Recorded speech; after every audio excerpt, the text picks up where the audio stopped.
Hello বন্ধুরা, তোমরা সবাই কেমন আছো? আশা করি প্রত্যেকে ভালো আছো।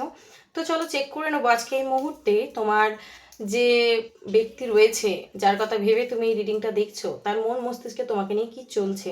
আমি আজকে তার কালকের এনার্জি বার করব, যে সে কালকে রাতে তোমাকে নিয়ে কি ভাবছিল এবং এই মুহূর্তে তোমাকে নিয়ে কি ভাবছে। আমি দুটো এনার্জি পিক করার চেষ্টা করব। সবার প্রথমে আমি যেটা বলবো, এটা কিন্তু কোনো জেন্ডার স্পেসিফিক রিডিং নয়, ছেলে মেয়ে প্রত্যেকে দেখতে পারো। রিডিংটা যদি তোমার সাথে রেজোনেট করে যায়, পুরোপুরি রিডিংটাই কিন্তু তোমার। এই মুহূর্তে নিজেকে একদম পজিটিভ করে নিয়ে রিডিংটা দেখবে। অবশ্যই পার্টনারের নাম মনে মনে 3বার নিতে পারো, ফেসটা ইমাজিন করতে পারো, কোনো হ্যাপি মেমোরির কথাও কিন্তু ভাবতে পারো। ঠিক আছে? যারা আমার চ্যানেলে নতুন এসেছো, অবশ্যই চ্যানেলটাকে ফলো সাবস্ক্রাইব করে জুড়ে যাবে। ভিডিওটা লাইক করে কমেন্ট বক্সে গ্র্যাটিটিউড পে করবে ইউনিভার্সকে, থ্যাংক ইউ ইউনিভার্স বলে দেন কিন্তু ভিডিওটা তাকে শুরু করবে। তাহলে দেখবে অবশ্যই তোমার সাথে রেজোনেট করবে। তো চলো চেক করে নেবো যে তুমি যার কথা ভেবে রিডিংটা দেখছো, তার কালকে রাতে কি এনার্জি ছিল, তোমাকে নিয়ে কি ভাবছিল। তোমরা ম্যারিড হতে পারো, আনম্যারিড হতে পারো, এক্সট্রা ম্যারিটাল অ্যাফেয়ারে থাকতে পারো, সেম জেন্ডার রিলেশনশিপেও থাকতে পারো, সবার সাথে রেজোনেট করবে। জাস্ট পার্টনারের সাথে নো কন্ট্যাক্ট চলছে। ঠিক আছে? Thank you universe, please guide করো কালকে রাতে তার থট কি ছিল আমার ভিউয়ার্স বন্ধুকে নিয়ে। ওকে, ফার্স্ট কার্ডই এসে গেছে কালকে রাতের থট, যেখানে কিনা আমি দেখতে পাচ্ছি সে তোমাকে সোশ্যাল মিডিয়ায় প্রচণ্ডভাবে স্টক করছিল। প্রচণ্ডভাবে স্টক করছিল কারণ তার মাথার মধ্যে তোমাকে নিয়ে অনেক কিছু ভাবনা চিন্তা চলছিল। ঠিক আছে? মাথা থেকে তোমাকে বার করতে পারছে না, এবং কিভাবে তোমার সাথে আবার সব কিছু ঠিক করে নেওয়া যায়, কিভাবে আবার শুরু করা যায়, সেই নিয়ে কিন্তু একটা ওভার থিঙ্কিং চলছিল। তো সে এই মুহূর্তে বুঝে উঠতে পারছে না যে তার কি স্টেপ নেওয়া উচিত। ঠিক আছে?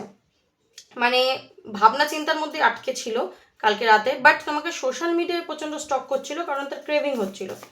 ওকে, তো স্টকিং এনার্জি ফার্স্ট চলে এসছে, যেটা কালকে রাতে তার ছিল। প্রচণ্ডভাবে তোমাকে স্টক করছিল, তুমি কি পোস্ট করছো, কি তোমার স্টোরি দিচ্ছ, কি শেয়ার করছো, তোমার মনের ভাব কি রয়েছে, তার সাথে যদি তোমার যোগাযোগ নেই, সে কি চায়, মানে তুমি কি চাও সেটা সে বোঝার চেষ্টা করছিল। ঠিক আছে? যে কি চায়, আদৌ কি আমার জন্য ফিলিংস রাখছে, বা আদৌ কি আমার জন্য কষ্ট পাচ্ছে, না আমাকে ইগনোর করার চেষ্টা করছে, না মুভ অন করতে চাইছে, কিছুই মানে বুঝতে পারছে না, এরকম একটা ব্যাপার। যেখানে দাঁড়িয়ে ও কিন্তু প্রচণ্ডভাবে একটা স্টকিংয়ের এনার্জিতে ছিল।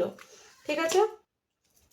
এখানে কোনো জায়গায় দাঁড়িয়ে আমি দেখতে পাচ্ছি সে এই রিলেশনশিপে একটা সেকেন্ড চান্স চাইছিল। রাত্রেবেলা প্রচণ্ডভাবে কিন্তু সে তার নিজের করা ভুলের জন্য রিগ্রেট করছিল, হতে পারে তোমার কাছে ক্ষমা চাইতে পারছে না। যদি তার প্রচণ্ড পরিমাণে কোনো ভুল হয়েছে যেটা সে তোমার সাথে করেছে, তার জন্য সে ভগবানের কাছে প্রচণ্ডভাবে ক্ষমা চাইছিল। এটা কিন্তু সত্যি জেনুইন। এবং এই সম্পর্কটা আবার শুরু করার জন্য সেকেন্ড চান্স সে কিন্তু মানে যাতে পায়, সেই নিয়ে কিন্তু প্রচণ্ডভাবে ভাবছিল যে কি করব আমি, কি করলে এই সম্পর্কটা আবার আমি সেকেন্ড চান্স পাবো, মানে আবার সম্পর্কটা শুরু করতে পারবো। ঠিক আছে? কারণ তোমাকে আমি কোনো জায়গায় গিয়ে দেখতে পাচ্ছি যে ভুলতে তো পারিনি, নয়তো স্টক কেন করবে, তাই না? তো প্রচণ্ড পরিমাণে স্টকিং এনার্জি এবং একটা রিগ্রেট, খারাপ লাগার এনার্জি, এবং তার এই যে তোমার থেকে তুমি চলে যাওয়া কোনো একটা জায়গায় তাকে নাড়িয়েছে। ঠিক আছে? বা সেও যদি চলে গিয়ে থাকে, তোমার যে মানে মিসিং এনার্জিটা তাকে প্রচণ্ডভাবে নাড়িয়েছে। তো এখানে আমি দেখতে পাচ্ছি তুমি হতে পারে সোশ্যাল মিডিয়ায় হোক বা যে কোনো জায়গায় হোক, নিজের ইমোশন শো করছো না। মানে অ্যাকচুয়ালি তুমি তাকে নিয়ে কি ভাবছো তুমি সেটা শো করছো না। তুমি নিজের কেরিয়ার নিয়ে ফোকাস, তুমি নিজের কেরিয়ার নিয়ে পোস্ট করছো, বা নিজেকে নিজের সেলফ লাভ নিয়ে পোস্ট করছো, নিজের ভালো ভালো সেজে গুজে পোস্ট করছো। ঠিক আছে? যেটা কিন্তু তাকে আরও কনফিউজ করছে। যে মানে একটা যে মানুষের ব্রেকআপ হয়েছে বা ছাড়াছাড়ি হয়েছে, তার যেরকম থিঙ্কিং লেভেল থাকা উচিত, যেরকম মাইন্ডসেট হওয়া উচিত, তুমি কিন্তু সেরকম প্রেজেন্ট করছো না তার সামনে বলেই আমি দেখতে পাচ্ছি। মানে তোমার অ্যাটিটিউড বিহেভিয়ারটা একদম অন্য পাচ্ছে সে। তো আরও সেই জায়গায় দাঁড়িয়ে তার কনফিউশন আসছে যে তুমি মুভ অন করে যাচ্ছ না, তো মানে একটা কিউরিসিটি যেটাকে বলে। তো এখানে আমি দেখতে পাচ্ছি এই ব্যক্তি তোমার সাথে কথা বলতে চায়, সেই নিয়ে ভাবনা চিন্তা করছিল যে আমি কীভাবে কথোপকথন আবার স্টার্ট করতে পারি। ঠিক আছে? এবং কারোর সাথে তোমাকে নিয়ে কালকে রাতে হতেও পারে ডিসকাশন করছিল, কোনো বন্ধু বান্ধব, পরিবারের কেউ, আহ, এমন কেউ যার মানে যে জানতো তোমার আর তার রিলেশনশিপটার ব্যাপারে, কারোর সাথে কিছু নিয়ে একটা আলোচনা সে করছিল বলেই দেখতে পাচ্ছি। এবং কমিউনিকেট করার প্ল্যানিং করছিল। ঠিক আছে? কমিউনিকেশন কিভাবে করা যায়, যেটা আমি প্রথম থেকে বলে আসছি, তার ইচ্ছা হচ্ছে তোমার সাথে আবার জোড়া, আবার যদি নো কন্ট্যাক্টে আছো আবার তোমার সাথে রিলেশনশিপটা ঠিক করা। তো সেই কারণে কিন্তু ও প্রচণ্ডভাবে তোমাকে নিয়ে ভাবছিল, স্টক করছিল, তোমার মাইন্ডসেট বোঝার চেষ্টা করছিল যে কি রয়েছে মাইন্ডসেট, কিভাবে আমি আবার শুরু করতে পারি, ঠিক আছে। এরমভাবে একটা কিন্তু ওভার থিঙ্কিংটা চলছিল তোমার সাথে, কিভাবে কথা শুরু করা যায়, কিভাবে কি করা যায়, কারোর গাইডেন্স নেওয়া, পরামর্শ নেওয়া, এবং তোমাকে নিয়ে ভাবা কিভাবে সম্পর্কটা আবার শুরু করবো, কারণ তোমার এনার্জিটা কোন জায়গায় গিয়ে চেঞ্জ হয়ে গেছে বলে সে দেখতে পাচ্ছে। তো এই মুহূর্তে সে কি চাইছে, কালকে রাতে সে এই সম্পর্কটা আবার ব্যালেন্স করে চলতে চাইছে। এই সম্পর্কটা তুমি অনেক হতে পারে এফোর্ট লাগিয়েছো, অনেক কিছু করেছো, ঠিক আছে, সেইটাকে নিয়ে সে খুব ভাবছিল এবং তার মনে হচ্ছিল আমি কোনো জায়গায় সেই মানুষটার সাথে ইনজাস্টিস করেছি, আমি ইকুয়াল গিভ অ্যান্ড টেক করিনি এই সম্পর্কে। তো সে কোনো না কোনো জায়গায় দাঁড়িয়ে কিন্তু এই এই যে ইকুয়াল গিভ অ্যান্ড টেক করিনি, এটাও কিন্তু তার একটা খারাপ লাগার কারণ। সেটাকে নিয়ে সে ভাবছিল যে না, আমার ওর কাছে যাওয়া উচিত, ওর সাথে কথা বলা উচিত এবং সম্পর্কটা ব্যালেন্স করে চালানো উচিত। এটা হচ্ছে তার কালকের রাতের এনার্জি। এবং মেন এনার্জি যদি আমি বলি, ফার্স্ট কার্ড স্টক করা, যেটা মেন এনার্জি আমি পেলাম। চলো চেক করে নেবো আজকের কারেন্ট এনার্জি তার কি রয়েছে। Thank you universe. যখনই তুমি ভিডিওটা দেখছো তার আগের দিনের রাতের এনার্জি এবং যেই দিন তুমি দেখছো সেই দিনকার energy. Thank you universe, thank you universe. Please guide করো আজকে এই মুহূর্তেও তাকে নিয়ে কি ভাবছে, আমার ভিউয়ার্স বন্ধুকে নিয়ে কি ভাবছে তার পার্সন। মাথা থেকে তো কোনোভাবেই বার করতে পারছে না, সারাক্ষণ তার মাথার মধ্যে ওভার থিঙ্কিং, সারাক্ষণ তোমাকে নিয়ে ভাবনা চিন্তা, এবং কালকে রাতে যে তোমাকে নিয়ে এত ভেবেছে, তোমার সাথে কথা বলতে চায়, তোমাকে একটা কল মেসেজ করতে চায়, কারোর সাথে ডিসকাস করেছে, এবং জাজমেন্টের কার্ড যেটা বলে দিচ্ছে যে তোমাকে নিয়ে প্রচণ্ড ক্রেভিং হচ্ছিল, সে এই সম্পর্কটা সেকেন্ড চান্স চায়। কারণ এখানে কোনো জায়গায় দাঁড়িয়ে এই ব্যক্তি তোমাকে প্রচণ্ডভাবে পেন দিয়েছে বলে আমি দেখতে পাচ্ছি, তুমি প্রচণ্ডভাবে কষ্ট পেয়ে না এই মানুষটা থেকে সরে গেছো। তো সেইটাকে নিয়েও খুব ভাবছে আমি কিভাবে শুরু করতে পারি, আবার কিভাবে আবার শুরু করব। আমি একে তো প্রচণ্ড আঘাত দিয়েছি, কষ্ট দিয়েছি, গেলেই কি সে আর মানবে, আমাকে আর সেই জায়গাটা দেবে, ঠিক আছে। একটা মানে উপায় তো খুঁজছে, বাট প্রসেস বুঝতে পারছে না যে কিভাবে তোমার কাছে আসবে। এবং এই চক্করে তারও কিন্তু কোনো জায়গায় গিয়ে মনটা ভাঙছে, ঠিক আছে, সেও কষ্ট পাচ্ছে।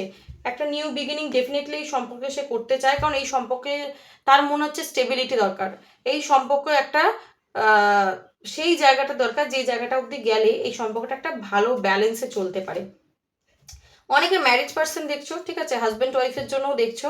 তো যদি এখন হাজব্যান্ড বা ওয়াইফ যেই হোক একজন বিগড়ে গেছে, তো তাকে মানানোর জন্য কিন্তু মাথায় চলছে অপোজিট পার্টি, ঠিক আছে। এবং অনেকের ক্ষেত্রে আমি দেখতে পাচ্ছি কমিটমেন্ট ইস্যু ছিল, বা এখানে হতে পারে রিলিজিয়ান ফ্যাক্টর ছিল, যে পরিবার মানছে না, বাবা মানছে না, কাস্ট প্রবলেম রয়েছে, যে কারণে দুজনের মধ্যে একটা মানে দূরত্ব এসে গেছে, সেপারেশন এসে গেছে।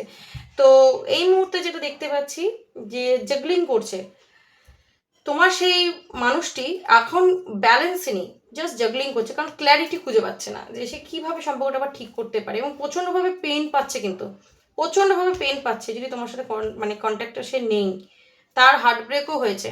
সে এই মুহূর্তে জাগলিং করছে কীভাবে তোমার কাছে আসবে, কীভাবে সবটা শুরু করবে, কারণ এখানে থার্ড পার্টির ইনভলভমেন্টও থাকতে পারে। যদি তোমরা এক্সট্রা ম্যারিটাল অ্যাফেয়ারে থাকো সেক্ষেত্রে কিন্তু তোমার হাজব্যান্ড অন্য কারোর সাথে ম্যারেজ হতে পারে, তোমাকে চিট করে ঠকিয়ে চলে গেছে, তোমার সাথে মাইন্ড গেম খেলতে এসেছিলো, আজকে তুমি না থাকা তাকে কিন্তু কনফিউজ করছে, তালমাতাল হয়ে যাচ্ছে সে, যে আমি তো ওকেও ছেড়ে থাকতে পারছি না। তো তোমাকে নিয়ে প্রচণ্ড পরিমাণে ভাবছে, পাস্টের দিনগুলো প্রচণ্ড পরিমাণে ভাবছে যে কিভাবে তোমাকে কষ্ট দিয়েছে, সে যেটা করেছে সে কতটা অন্যায় করেছে, এইসব নিয়ে তার ওভার থিঙ্কিং চলছে। এবং এখানে চ্যারিয়েটের কার্ড বলে দিচ্ছে সে কিন্তু একটা অ্যাকশনের মধ্যে আসতে চাইছে, সে নিজেও আর এই পেইনের মধ্যে থাকতে চাইছে না, তোমাকেও রাখতে চাইছে না।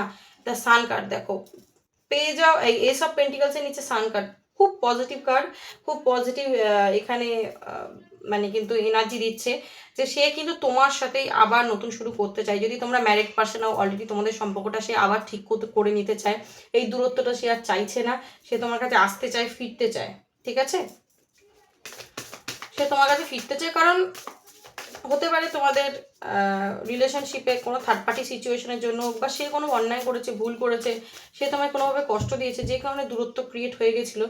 তো সে ওই ভুল থেকে সে বেরিয়ে আসতে চায়। কীভাবে তোমাকে অফার করবে, অনেকে কিন্তু যারা ম্যারিড নও সেই ক্ষেত্রে দেখতে পাচ্ছি পার্টনার তোমাকে কমিটমেন্ট দিতে চায়, তোমাকেই বিয়ে করবে এটা বলতে চায়, কিন্তু কিভাবে প্রপোজালটা রাখবে সেটা আর বুঝতে পারছে না, কারণ অলরেডি তোমাকে চিট করে সে বসে আছে, ঠিক আছে, অলরেডি সে চিট করে তোমাকে বসে আছে। স্টকিং এনার্জি, সেম এনার্জি আবার এসছে, স্টকিং এনার্জি, তোমাকে স্টক প্রচণ্ডভাবে করছে, এটা আমি তোমায় গ্যারেন্টি দিতে পারি। এই যে সম্পর্কটা শেষ হয়ে গেছে, এইটা কিন্তু তোমার প্রতি তার ক্রেভিংকে আরও বাড়িয়েছে, তোমার প্রতি ক্রেভিংকে আরও বাড়িয়েছে এবং প্রচণ্ডভাবে স্টক করছে এবং ও কনফিউজ হয়ে যাচ্ছে যে তুমি আদৌ কি তাকে চাও, তুমি কি সত্যি তাকে ভালোবাসো, আজকের দিনে দাঁড়িয়েও তুমি কি তার কথা ভাবছো না মুভ অন করে গেছো, তো ও ফিরে এলে তুমি কি আর একসেপ্ট করবে না করবে না, কারণ এই সম্পর্কটা শেষ হয়ে গেছে। ডেথ কার্ড এসছে বোটামে, সম্পর্কটা দি এন্ড, অনেক দিন ধরে তোমাদের মধ্যে নো কন্ট্যাক্ট, কয়েক সপ্তাহ, কয়েক মাস, বছর হয়ে যেতে পারে। তো এখানে এই ব্যক্তি তোমার মন ভেঙেছে বা মানে এই ব্যক্তি আজকের দিনে কষ্ট পাচ্ছে এই সেপারেশনটার জন্যে। তো হুইল অফ ফরচুন, একটা নিউ বিগিনিং এই সম্পর্কে হবে বলেই দেখতে পাচ্ছি। এই রিলেশনশিপে একটা চেঞ্জ আসবে, ভাগ্যের চাকা ঘুরতে চলেছে এবং যে সম্পর্কটা শেষ হয়ে গেছে, ডেথ হয়ে গেছে, সেই সম্পর্কটা কিন্তু একটা নিউ বিগিনিং হবে বলে বলতে পারছি, কারণ মিডিল কার্ডটা কিন্তু এটাই এসছে। তো সম্পর্কটা আবার শুরু হবে বলে দেখতে পাচ্ছি, সে আসতে পারে তোমার কাছে, ঠিক আছে। এখানে আমি স্পেসিফিক যে নাম্বারগুলো দেখতে পাচ্ছি, অনেকের ক্ষেত্রে জুলাই মাসটা খুব স্পেসিফিক, এবং এখানে আরেকটা যেটা আমার মনে হচ্ছে যে অক্টোবর মাসটা এবং এখন থেকে 3 মাস, ঠিক আছে, 3 মাস, 3 সপ্তাহ থেকে 3 মাস অনেকের ক্ষেত্রে, আর অক্টোবর মাসটা এবং 1 মাস, 1 মাস বলতে জুলাইটাই হচ্ছে, আর অক্টোবর মাসটা, এটা আমার স্পেসিফিক মনে হলো। তো যাদের সাথে রেজোনেট করবে, যাদের পার্টনার কন্ট্যাক্ট করবে, অবশ্যই অবশ্যই আমাকে একবার জানিও, আমি খুব খুশি হব। ওকে, সো আজকের জন্য রিডিংটা এইটুকুনি, দেখা হবে আবার নেক্সট কোনো ভিডিওর সাথে। ততক্ষণ ভালো থেকো, অ্যান্ড কেমন লাগলো রিডিংটা অবশ্যই আমাকে জানাতে ভুলো না। চলো, thank you so much, God bless you.